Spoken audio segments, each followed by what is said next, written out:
அத்தனை செல்வமும் உன்னிடத்தில் நான் பிச்சைக்கு செல்வது எவ்விடத்தில்?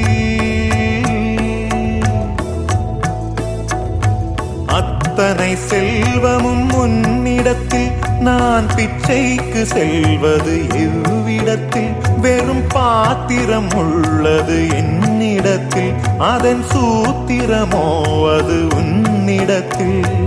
ஒரு முறையா இருமுறையா பல முறை பல பிறப்பெடுக்க வைத்தாய். புதுவினையா பழவினையா கணம் கணம் தினம் என்னை துடிக்க வைத்தாய். பொருளுக்கு அலைந்திடும் பொருளற்ற வாழ்க்கையும் துரத்துதே. உன் அருள் அருள் அருள் என்று அலைகின்ற மனம் இன்று பிதற்றுதே.